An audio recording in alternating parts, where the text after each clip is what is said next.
Right, day 5, Pesky Elf Forum. Elf Forum is where all the elves express their joy and excitement about Christmas. The Grinch Enterprises has one bad admin account. They've installed a plugin that changes all mentions of Christmas to Buttmas. McSkiddy needs to find the admin account and disable the plugin. So we're going to learn about cross-site scripting vulnerabilities, the type of cross-site scripting vulnerabilities are there, and a challenge walkthrough. So, what is cross-site scripting? Cross-site scripting, better known as XSS, in the cybersecurity community is classified as an injection attack, where malicious JavaScript gets injected into a web application with the intention of being executed by others. If you can get JavaScript to run on a victim computer, there are numerous things you can achieve.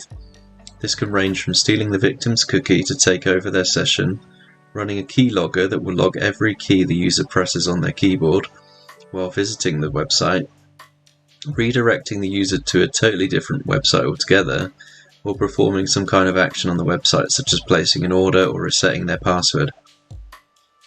Well, what types of cross-site scripting vulnerability are there? So cross-site scripting vulnerabilities fall into 4 different categories: DOM, reflected, stored, and blind. Each type is quite complex. It's quite a complex subject and we'll try to cover briefly here, but to gain a more in-depth understanding you'll want to try this room after completing the challenge. DOM. So DOM stands for the Document Object Model and is a programming interface for HTML and XML documents. It represents the page so that programs can change the document structure, style, and content.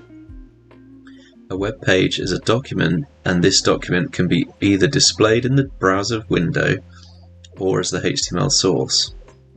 DOM-based XSS is where the JavaScript execution happens directly in the browser without any new pages being loaded or data submitted to backend code. Execution occurs when the website's JavaScript code acts on input or user interaction. An example of this could be a website's JavaScript code getting the contents from window.location.hash parameter and then write that onto the page in the currently being viewed section. The contents of the hash aren't checked for malicious code, allowing an attacker to inject JavaScript of their choosing onto the web page. So reflected. Reflected cross-site scripting happens when the user's supplied data in a HTTP request is included in the web page source without any validation. An example of this could be an error message which is in the query string of a URL that is reflected onto the web page. The URL could look something like the following. The error message could be replaced with JavaScript code which gets executed when the user visits the page. Stored. As the name infers, the cross-site scripting payload is stored on the web application, in a database for example. It then gets run when the user visits the site or web page. This type of cross-site scripting can be particularly damaging due to the number of victims that may be affected. An example of this could be a blog that allows visitors to leave comments if a visitor's message is not properly validated and checked for cross-site scripting payloads. Then every subsequent visit to the blog page would run the malicious JavaScript code. Blind cross-site scripting is similar to a stored cross-site scripting in that your payload gets stored on the website for another user to view, but in this instance you can't see the payload working or be able to test it against yourself first. An example of this could be a contact form. In the contact form your message could contain a cross-site scripting payload which when a member of staff views the message it gets executed.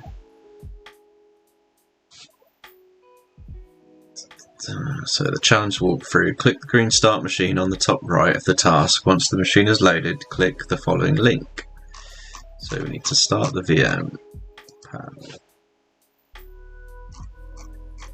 We've got to wait the bloody minute for it to load. Yep, we're already on. Cool. So that's the lab URL. We're going to need .p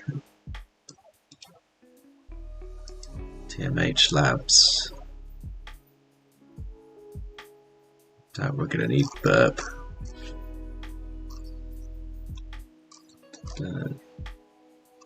Yeah, it just looks like we're injecting stuff, so let's close burp. Yep.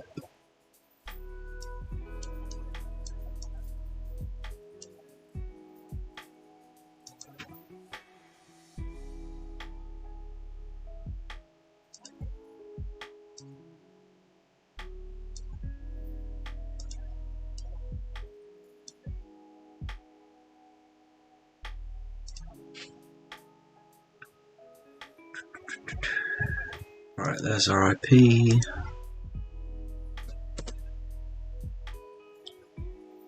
Welcome to Nginx.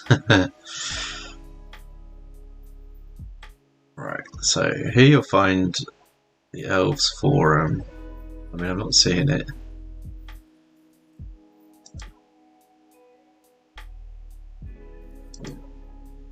Maybe it's because I haven't.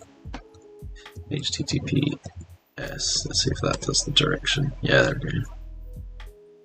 Alright, yeah, we don't care. Accept the risk.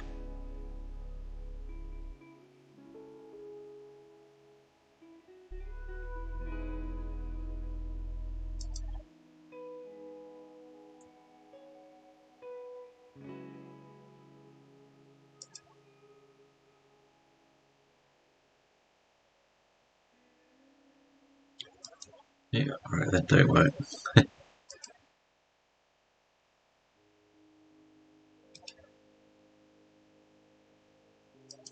Oh, it does. I like that. The docs have just updated with the link. So. There we go. So that time. Oh, it was 10 dash, not dots. Okay. I'm an idiot. You actually got to use the domain, not the. Or the alias, not the IP. So here you'll find the Elves forum where they talk about the spread, the joy of Christmas. As you explore the forum and click on the different topics and threads, you'll notice that every mention of Christmas has been changed to Buttmas. This is because the Grinch has an admin account and installed a plugin that changes every mention of Christmas to Buttmas. You'll need to take over the Grinch's account and disable the plugin to restore the Christmas joy. First, click the login link towards the top of the page and log in with the following credentials. Okay, so we've got credentials for McSkiddy.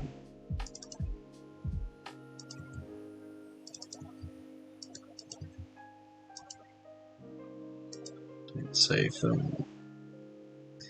Now that you're logged in, you'll notice the navigation bar has changed from login to settings and log out. Yeah, because it's aware that we've logged in. Click on settings. You'll notice that the feature for changing McSkiddy's login password. Okay. Try changing your password to pass123.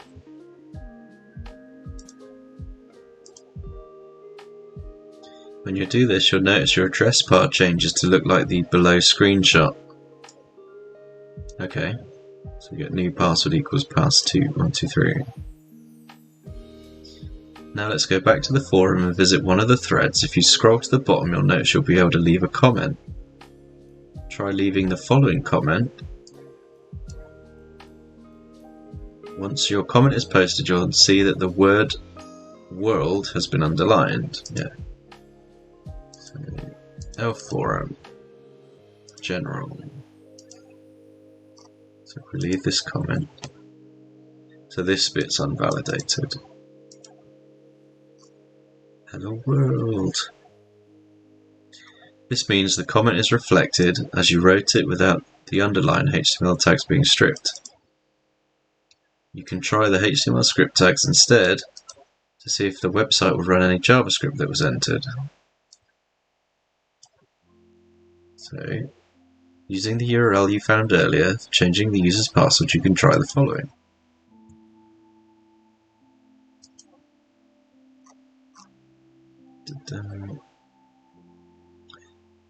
The script tag tells the browser we want to run some JavaScript and fetch the command, and the fetch command makes a network request to the URL. After posting the above comment, you should be able to view the web page source to see if it's been shown correctly. The screenshot below shows you that the script tags aren't being stripped out or disabled and in fact are working. So if we inspect, so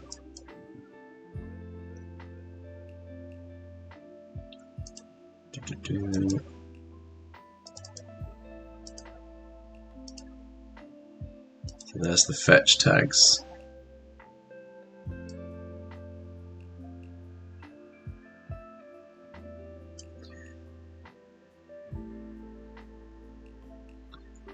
Now that we have XSS running on the forum, it means that any logged in users viewing the thread will automatically have their password changed to pass123.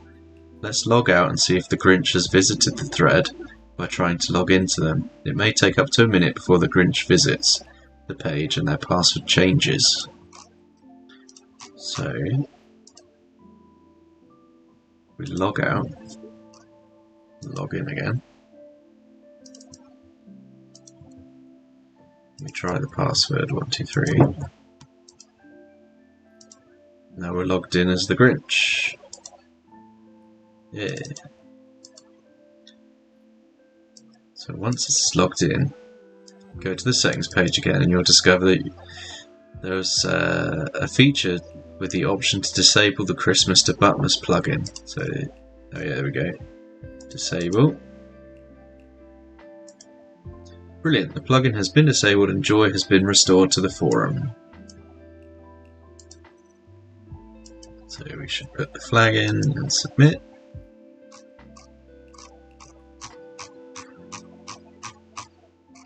And that's day 5.